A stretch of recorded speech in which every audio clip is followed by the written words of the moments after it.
오늘 말씀을 보도록 하겠습니다. 오늘 말씀은 신약성경 히브리서 12장 1절에서 13절까지의 말씀입니다. 제가 말씀을 봉독하도록 하겠습니다. 이러므로 우리에게 구름같이 둘러싼 허다한 증인들이 있으니 모든 무거운 것과 옥매기 쉬운 죄를 벗어버리고 인내로서 우리 앞에 당한 경주를 하며 믿음의 주요 또 온전하게 하시는 이인 예수를 바라보자. 그는 그 앞에 있는 기쁨을 위하여 십자가를 참으사 부끄러움을 게으르지 아니하시더니 하나님 보좌 우편에 앉으셨느니라. 너희가 피곤하여 낙심하지 않기 위하여 죄인들이 이같이 자기에게 거역한 일을 참으신 일을 생각하라. 너희가 죄와 싸우되 아직 피 흘리기까지는 대항하지 아니하고 또 아들들에게 권하는 것 같이 너희에게 권면하신 말씀도 잊었도다. 일러스되 내 아들아, 주의 징계를 경히 여기지 말며 그에게 꾸지람을 받을 때 낙심하지 말라. 주께서 그 사랑하시는 자를 징계하시고 그가 받아들이시는 아들마다 칠찍질 하심이라 하였으니 너희가 참음은 징계를 받기 위함이라. 하나님이 아들과 같이 너희를 대우하시나니 어찌 아버지가 징계하지 않는 아들이 있으리요. 징계는 다 받는 것이거늘 너희에게 없으면 사생자요 친아들이 아니니라. 또 우리 육신의 아버지가 우리를 징계하여도 공경하거든 하물며 모든 영의 아버지께 더욱 복종하며 살려 하지 않겠느냐. 그들은 잠시 자기의 뜻대로 우리를 징계하였거니와 오직 하나님은 우리의 유익을 위하여 그의 거룩하심에 참여하게 하시느니라. 무릇 징계가 당시에는 즐거워 보이지 않고 슬퍼 보이나 후에 그로 말미암아 연단받는 자들은 의와 평강의 열매를 맺느니라. 그러므로 피곤한 손과 연약한 무릎을 일으켜 세우고 너희 발을 위하여 곧은 길을 만들어 저는 다리로 하여금 어그러지지 않고 고침을 받게 하라. 아멘. 같이 기도합니다. 사랑의 아버지 하나님, 감사합니다. 이 시간에 주의 말씀을 나눕니다. 하나님, 말씀을 나눌 때 사람의 생각, 사람의 지혜가 아닌 하나님께서 우리에게 말씀하시고자 하는 것을 우리에게 말씀하여 주시옵고, 또한 우리가 그 말씀을 다 받기를 원합니다. 다 이해하기를 원합니다. 가슴에 새기기를 원합니다. 그리하여서 주의 백성으로 살아가기를 원하오니 주님, 이 시간에 은혜를 베풀어 주시옵소서. 감사드리며 예수님 이름으로 기도드립니다. 아멘. 할렐루야. 사랑하는 성도 여러분, 주의 이름으로 환영하고 또 주의 이름으로 축복합니다. 일일 시작 전에 잠깐의 일이 있었는데 죄송하게 생각합니다. 갑자기 돌발적인 상황이 생겨서 저도 좀 당황스러웠는데 이해해 주시기 바랍니다. 오늘 말씀은 히브리서에 있는 말씀을 여러분과 함께 나누고자 합니다. 말씀 가운데 제가 늘 시작할 때 한 주간 평안하셨습니까? 라고 그렇게 여쭤보는데 제가 다시 한번 좀 묻고 싶습니다. 한 주간 평안하셨습니까? 네, 평안하셨으리라고 믿습니다. 우리가 이걸 평안하셨습니까? 라고 이야기하는 것을 우리가 평소에 인사 가운데 하는 걸 알고 계시지요. 뭐라고 하십니까? 안녕하세요 라고 이야기하는 그 안녕이라는 표현이 그냥 그 또래나 아니면 손 아래에 있는 사람에게도 이야기를 하지만 손 위에 있는 또 어른들에게도 안녕하십니까? 라고 이야기하는 그 안녕이라는 말이, 제가 그 안녕이란 말이 우리가 너무나 자주 쓰는 말이긴 하는데 사전에는 이것을 어떻게 정의하고 있는가라고 찾아보니까 이렇게 되어 있더라고요. 아무 탈 없이 평안함이라고 되어 있습니다. 우리가 잘 알고 있는 것이지요. 우리가 늘 인사할 때 안녕하세요라고 얘기하면 아무 탈 없이 늘 평안하십니까? 평안하기를 바랍니다. 라는 의미로서 그렇게 인사를 하는데 이것은 사람들 마음속에 늘 평안하고 즐겁고 아무 탈 없기를 원하는 마음이 있기 때문에 그렇게 인사하는 것 아니겠습니까? 그렇다면 반대로 우리 가운데 아무 탈 없기를 원하지만 인생 가운데 여러 가지 우여곡절이 있는 것, 그렇기 때문에 우리는 반대로 안녕하세요 라고 또 평안하십니까? 라고 그렇게 인사하는 것 같습니다. 오늘 저는 이 히브리서 이 12장에 있는 이 말씀을 통해서 우리 사랑하는 성도들과 또 저에게 하나님께서 허락하여 주신 평안이 무엇이고 어떻게 살아가는 것이 즐겁고 행복하게 또 안녕이라고 이야기하는 그 말씀대로 살아가는가라는 부분에 대해서 생각을 해보고자 합니다. 오늘 저는 히브리서 12장 1절에서 13절까지의 말씀을 읽었는데 좀 긴 말씀을 읽었죠. 우리 말씀을 읽을 때 그 말씀이 좀 이해가 되시던가요? 저는 이 말씀을 읽으면서 좀 이해가 되는 부분들도 있고 좀 이해가 어려운 부분들도 있었습니다. 그래서 이 말씀을 조금 구분해서 우리가 나누는 것이 말씀을 잘 이해하는 데 도움이 될 것 같습니다. 오늘 13절까지의 말씀을 읽었는데 1절에서 3절까지의 말씀, 또 4절에서 11절까지의 말씀, 또 12절에서 13절까지 이렇게 세 부분으로 나눌 수 있는 것 같습니다. 먼저 저는 1절에서 3절에 있는 말씀을 좀 생각을 해보고자 합니다. 여기서 1절에서 3절에 있는 말씀 중에서 제가 좀 유심히 본 그 단어들이 있습니다. 1절에 있는 경주를 하며 또 2절에 있는 예수를 바라보자. 이 예수를 바라보자는 오늘 말씀의 제목과도 같지요. 이 두 부분에 대해서 좀 생각을 해보고자 합니다. 히브리서 12장을 시작하면서 경주에 대해서 이야기를 하고 있습니다. 제가 1절의 말씀을 다시 한번 읽어보면 이런 말씀이죠. 이러므로 우리에게 구름같이 둘러싼 허다한 증인들이 있으니 모든 무거운 것과 얽매이기 쉬운 죄를 벗어버리고 인내로서 우리 앞에 당한 경주를 하며 라고 그렇게 되어 있습니다. 이 부분은 이러한 부분입니다.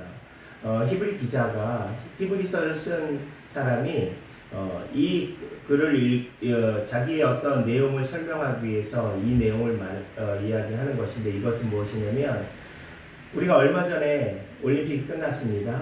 올림픽 때 여러 가지 경기를 진행을 하고 우리가 응원을 하고 그랬는데 고대 헬라 사회에서 여러 가지 운동 경기가 있었습니다. 그래서 지금의 올림픽도 그때 만들어졌다라고 우리가 알고 있지 않습니까? 그런데 그 고대 운동 경기 중에서 가장 좀 일반적이고 보편적인 운동이 뭐였냐면 달리기였습니다.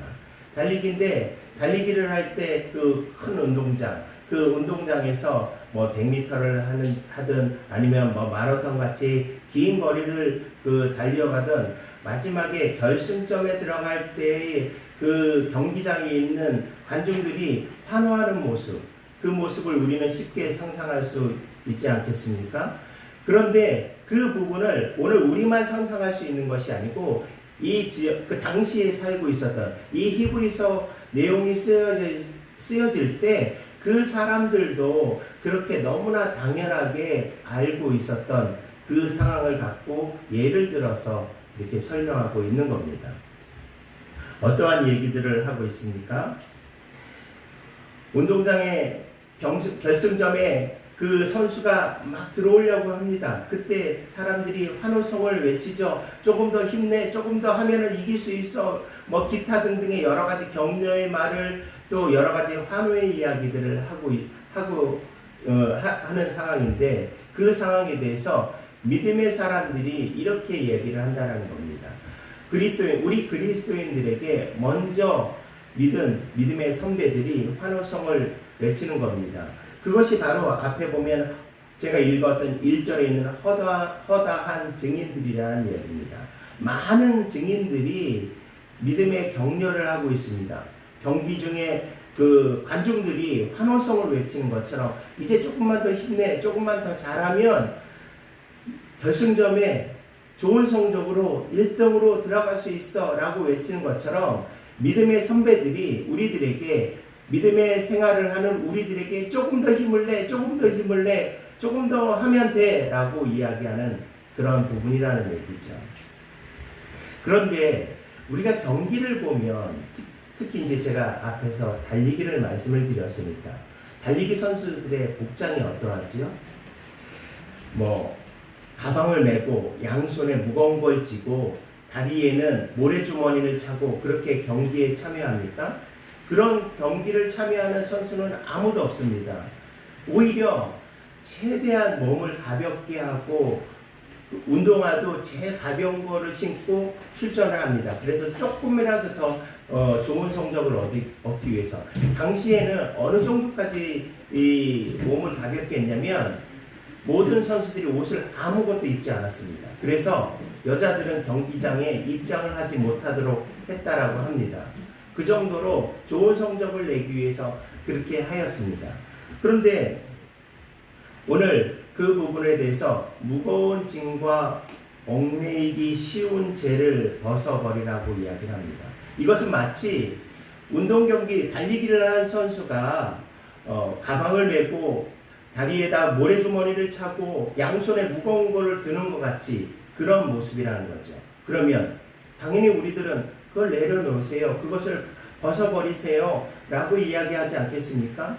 그러면 오늘 1절에서 말씀하신 무거운 것과 얽매이기 쉬운 것이 무엇이냐라는 거죠. 그래야지 우리가 그것을 내려놓을 수 있지 않겠습니까? 어떤 성경학자는 이 무거운 것에 대해서 이렇게 이야기를 하더라고요. 세상에 대한 관심, 조금 더 이야기하면 애정, 또 세상에 대한 애정이 너무 커서 세상 속에서 있는 염려, 이것이 무거운 것이다 라고 이야기를 합니다. 또 얽매이기 쉬운 것이 무엇이냐면 세상에서 환경, 관습, 아니면 사람들과의 관계 속에서 얽히고 설키는 그런 것들을 얽매이기 쉬운 것이다 라고 이야기를 합니다. 물론 이것은 정확하게 그거다 라고 이야기할 수는 없습니다. 그러나 분명한 것은 무엇이냐면 그 얽매이기 쉬운 것이나 무거운 것이 달리기에 거추장스러운 것이고 우리가 믿음의 경주, 그리스도인으로서 삶을 살아가는 데 있어서 걸림돌이 되는 어떠한 제약이나 잘못이라는 것은 분명한 사실인 것 같습니다. 그러면 우리가 이것을 어떻게 해야 되겠죠? 당연히 경기에서 몸을 가볍게 하듯이 이것을 내려놓아야 됩니다. 그리고 그것을 내려놓은 상태에서 경기에 참여해야겠죠. 그 경기를 참여하는 그 사람들에게 다시 한번 이렇게 이야기합니다. 2절에 보면 믿음의 주요 또 온전하게 하시는 이인 예수를 바라보자. 그는 그 앞에 있는 기쁨을 위하여 십자가를 참으사 부끄러움을 개의치 아니하시더니 하나님 보좌 우편에 앉으셨느니라. 그렇게 달리는 사람들에게 예수님을 바라보라고 얘기합니다. 예수님을 바라보는 것 당연하지요. 그런데 다른 측면으로 생각하면 달리기를 하는 사람은 어디를 보고 달려야 되죠? 결승점을 향해서 그 결승점을 바라보고 달려야 됩니다. 옆에 있는 사람들을 바라보고 달린다면 좋은 성적을 낼 수 없습니다. 그럼에도 불구하고 왜 예수를 바라보고 달려가라고 말씀하셨을까요? 믿음의 경주를 하는 그리스도인들에게 왜 예수님을 바라보고 달려가라고 말씀하셨는지 우리가 그 부분을 생각해 봐야 됩니다. 왜 예수님을 바라보고 달려가라고 했냐면 오늘 2절에 있는 부분 중에 십자가를 참으신 예수님, 또 부끄러움을 개의치 아니하신 예수님을 바라보고 달려가라고 말씀하시는 겁니다. 그러면 십자가를 참으신 예수님, 십자가를 참으셨다라는 것이 무엇입니까? 우리가 가장 먼저 쉽게 생각할 수 있는 것은 예수님께서 우리를 대신하여 죽으신 십자가의 고난, 그 고통을 생각할 수 있습니다. 어떤 사람들은 예수님께서 십자가에서 당한 고통이 너무나 심하기 때문에 그것은 가짜야 라고 얘기하는 사람이 있습니다. 여러분, 우리 기독교 영화 가운데 예수님께서 그 십자가에서 고난을 받으신 그런 영화들을 보셨을 것입니다.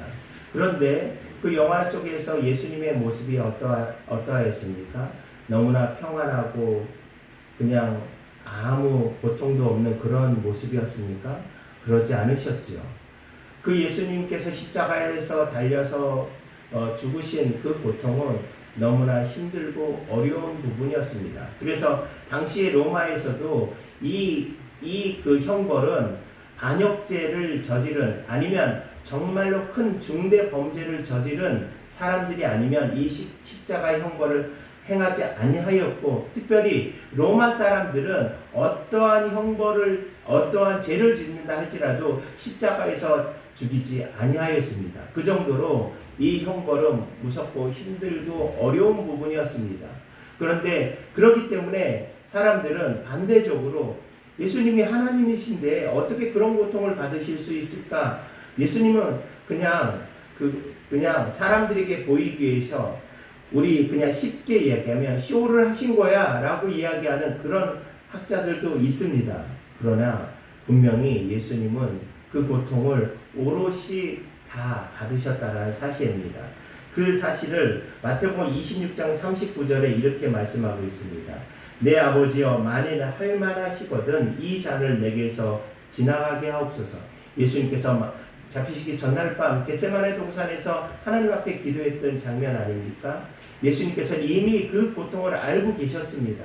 그렇기 때문에 하나님, 제가 이것을 안 할 수 있으면 안 했으면 좋겠습니다 라고 이야기할 정도로 그 고통은 너무나 잔인하고 힘들었습니다.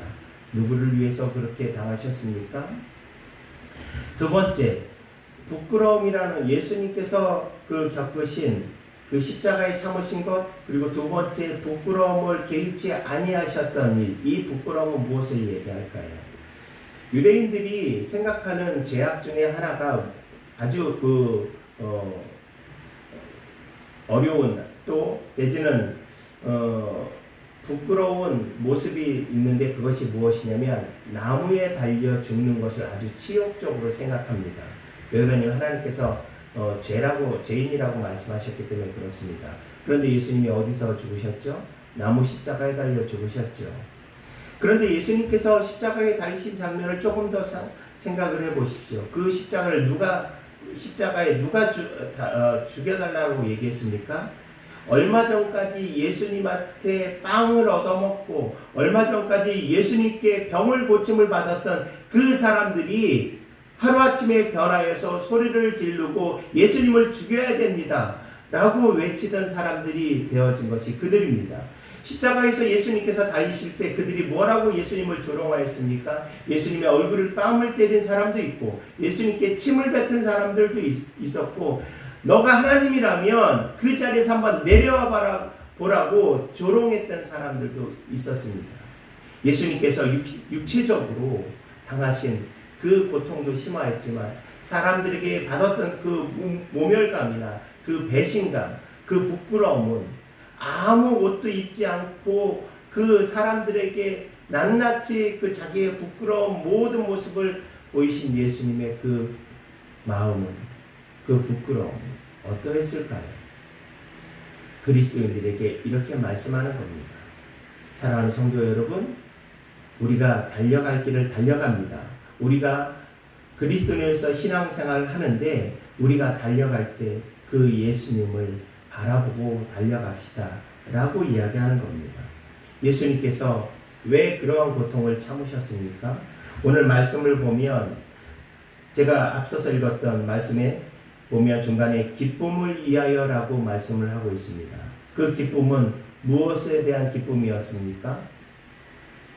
바로 그러한 고통을 참음으로 인하여서 우리 같은 제약되고 악한 우리들이 하나님의 아들이, 하나님의 딸이 되어질 수 있는 그 기쁨으로 모든 것을 참아내셨다라는 것을 말씀하고 있는 겁니다. 사랑하는 성도 여러분, 우리의 삶이, 그리스도인의 삶이 어려울 수 있습니다. 힘들 수 있습니다. 때로는 고통 중에 있을 수 있습니다. 그런데 우리의 고통은 예수께서 받으신 그 고통에 비하면 아무것도 아니라는 겁니다. 고통이 없다라는 것이 아닙니다. 고통이 분명히 존재하고 힘든 것이 존재하지만 우리를 위해서 모든 것을 희생하신 그 예수를 바라보고 우리가 그것을 이겨나가자라는 말씀입니다. 그 예수님께서 우리에게 권면의 말씀을 하고 계십니다. 12장 5절에 보면 또 아들들에게 권하는 것 같이 너에게 권면하신 말씀도 잊었도다. 일러스되 내 아들아 주의 징계하심을 경히 여기지 말며 그에게 꾸지람을 받을 때 낙심하지 말라. 이 권면의 말씀이 무엇입니까? 주께 징계함을 받고 또 꾸지람을 받을 때 너가 낙심하지 말라라고 하는 얘기입니다. 물론 우리가 이 부분에 대해서 네 그렇습니다. 하나님께서 우리를 징계하시고 우리가 잘못해서 하나님께서 우리에게 잘못했다라고 꾸지람을 주실 때 그것을 받는 건 너무나 당연한 겁니다 라고 우리가 그렇게 생각합니다. 그런데 한편으로는 또 그런 생각이 들지 않습니까?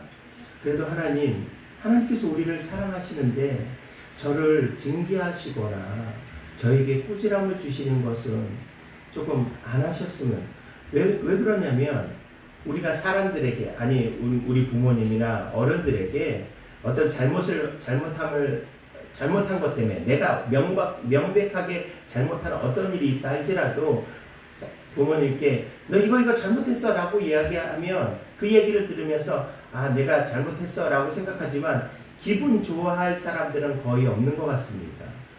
오히려 마음이 상하거나 힘들 때가 많이 있지요. 그것처럼 우리가 예수님께서 우리를 위해서 그렇게 희생하시고 죽으신 것을 알고 그렇지만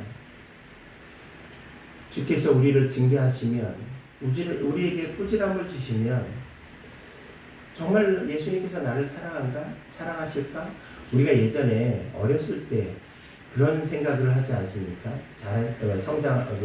어렸을 때 부모님이 나를 혼내면 아빠가 나를 사랑하나? 나 미워해서 그러는 거 아니야? 라는 마음을 들 때가 물론 어른이 되어서 생각해보면 그때도 엄마 아빠 그때는 그냥 마음이 상하니까 화가 나니까 그런 생각을 하는 것이지 정말 그렇게 생각하지는 않지 않습니까? 그런데 오늘 저는 이 질문에 대해서 예수님에 대한 그런 질문이랄까 생각을 해봅니다. 예수님이 정말 나를 사랑하시는가? 여러분, 예수님이 여러분을 사랑하십니까? 어떻게 증명하실 수 있습니까? 제가 예수님이 나를 사랑하시는데 어떻게 예수님의 사랑을 우리가 알 수 있을까? 라는 생각을 하다가 주께서 저에게 이런 깨달음을 주셨습니다. 오늘 예배에 참석하신 우리 성도들 대부분 이제 부모님이신데 또 앞으로 부모가 될 분들입니다. 그런데 자녀를 이렇게 키울 때 사랑하시죠. 우리 자녀를 안 사랑하는 부모는 없습니다. 일반적이고 정상적인 부모들은 모두 다 자녀를 사랑합니다. 왜 사랑하십니까? 낳았기 때문에 사랑하죠. 특히 우리 여성분들은 목숨을 걸고 출산을 한 것이기 때문에 자녀를 너무나 사랑하지요. 그런데 제가 여기서 이런 질문을 한번 드리고 싶습니다. 기른 정이 큽니까? 낳은 정이 큽니까? 여러분 어떻게 생각하십니까? 저는 제가 아이를 낳아보지 않았기 때문에 남자이기 때문에 저는 낳은 정보다는 기른 정이라는 생각을 합니다. 낳은 정 너무나 귀하고 소중하지만 낳은 정 때문에 자녀를 키울 때 참고 인내하고 자녀를 키우기는 하지만 그러나 우리의 기억 속에 남는 것은 자녀를 키우면서 생기는 정이 더 크지 않습니까? 자녀를 그래서 오랜 시간 성장하는 가운데 어디 보내든가 이런 상황이 없는 오랜 시간을 자녀들과 함께하면 할수록 그 정은 더 깊어지는 것이 일반적인 모습 아니겠습니까? 이것이 바로 하나님께서 우리를 사랑하시는 부분입니다. 왜 제가 이렇게 말씀을 드리냐면 요한복음 17장 24절에 이러한 말씀이 있습니다. 아버지여 내게 주신 자도 나 있는 곳에 나와 함께 있어 아버지께서 창세전부터 나를 사랑하심으로 내게 주신 나의 영광을 저희로 보게 하시기를 원하옵나이다. 하나님께서 우리를 언제부터 사랑하셨냐면 이 땅을 창조하기 이전부터 우리를 사랑하고 계셨다라는 사실입니다. 우리를 향한 계획이 있었다라는 것입니다. 우리는 기껏해야 몇 년 동안 자녀를 키우는데 그 사랑이 크다라고 이야기를 하는데, 하나님께서는 우리를 사랑하실 때 창세전부터 그 수많은 시간 전부터 우리를 기억하고 우리를 알고 우리 가운데 계획을 하고 계시다는 사실입니다. 그렇다면 하나님의 사랑이 얼마나 크겠습니까? 그 하나님께서 우리에게 다시 한번 이렇게 말씀하십니다. 오늘 읽었던 본문 12장 6절 말씀입니다. 주께서 그 사랑하시는 자를 징계하시고 그가 받아들이시는 아들마다 채찍질 하심이라 하였으니, 하나님께서 우리를 사랑하시기 때문에 우리를 징계하시고 우리를 채찍질, 여러분 부모님께 채찍질 맞아보셨습니까? 만약에 요즘 어떤 부모님이 채찍질 한다 그러면 바로 아동학대로 신고할 겁니다. 그렇죠? 그런데 채찍질도, 그럼 매일 채찍질을 맞는 그런 자녀가 있습니까? 그런데 오늘 주께서 우리에게 뭐라고 하시냐면, 징계를 받고 채찍질을 받는다라고, 채찍질을 받는 거 그거 합당한 거야, 그거 맞는 거야 라고 말씀하십니다. 좀 하나님의 마음은 알겠지만 좀 너무한 표현이 아니겠습니까? 그런데 왜 하나님께서 이렇게 직접적으로 직선적으로 우리에게 말씀하실까요? 이것은 하나님께서 우리에게 징계하시겠다, 우리에게 너 잘못하면 내가 너를 채찍질할 거야 라는 부분으로 말씀하시는 것이 아닙니다. 이것은 무엇을 말씀하시냐면, 하나님께서 우리들을 향해서 결단코 네가 잘못된 길로 가지 못하도록 내가 너를 꼭 붙들어 줄 거야, 네가 잘못된 길을 가면 내가 어떤 방법을 사용하서라도 너를 바른 길로 인도할 거야 라는 하나님의 단호함을 나타내신 겁니다.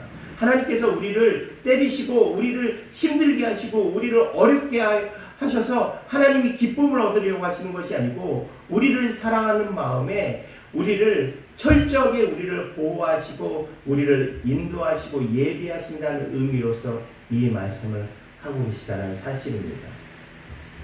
사랑하는 성도 여러분, 지금의 현대의 사회가 어떠합니까? 우리가 하나님을 믿고 있습니다. 그런데 이 시대가 지금 믿음에 대한 중대한 도전을 하고 있는 시기입니다.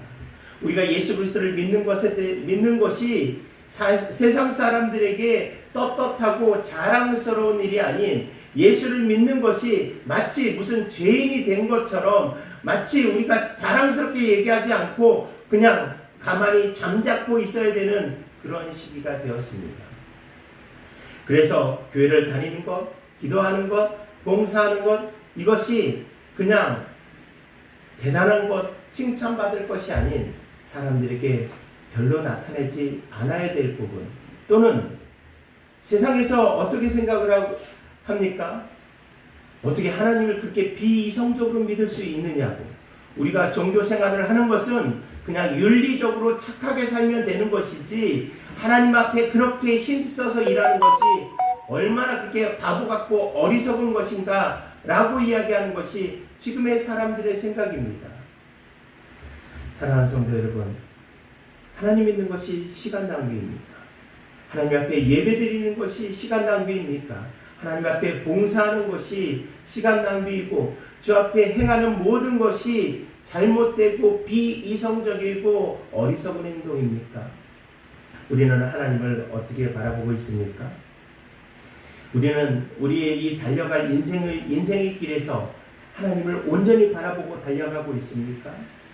아니면 하나님이 잠시 나에게 필요한 존재이기 때문에 그 필요할 때만 만나는, 그 필요할 때만 나와 함께 계시기를 원하는 그런 존재로서의 하나님이시냐라는 겁니다.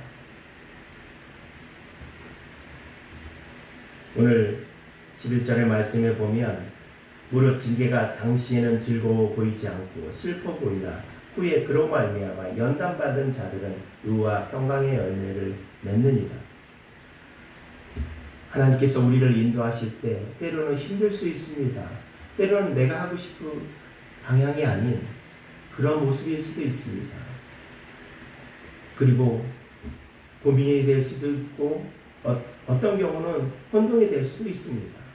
그러나 분명한 것은 무엇이냐면, 하나님께서 우리를 사랑하여 주시고 그 가운데 우리에게 의의 열매를 맺기를 원하시는 하나님, 우리에게 이 땅에서뿐만 아니고 이 땅에 포함된 하나님 나라에 가는 그 순간까지 귀한 열매를 가득 맺기를 원하시는, 마치 부모되는 우리의 마음이 우리 자녀들이 성공하고 좋은 사람 만나고 돈 많이 벌고 건강하고 좋은 학교 들어가고 라고 생각하는 그러한 열매를 맺는 것처럼 하나님께서 이 땅에서 모든 그리스도인들이 하나님의 백성으로서 그렇게 바른 길로, 좋은 길로, 형통한 길로 가기를 원하고 계시다라는 겁니다. 그 가운데 우리는 넘어질 수 있습니다. 경기를 하다 보면 뒤처질 수도 있습니다. 또 힘이 들 수도 있고 숨이 목까지 차오를 수도 있습니다. 그때 주께서 우리에게 뭐라고 말씀하십니까? 12절에 보면 그러므로 피곤한 손과 연약한 무릎을 일으켜 세워서 달려가기를 원하고 계십니다. 사랑하는 성도 여러분, 하나님이 우리를 사랑하십니다. 이것은 변할 수 없는 사실입니다. 그 가운데 우리의 인생길의 여정 속에서 여러 가지 모습들이 있겠지만 우리가 분명히 놓치지 말아야 될 것이 무엇이냐면 예수를 바라보는 것입니다. 예수를 바라보고 그 안에서 힘을 얻고 그 안에서 귀한 열매를 맺는 우리 모든 성도들 되어지기를 간절히 소망합니다. 기도하겠습니다.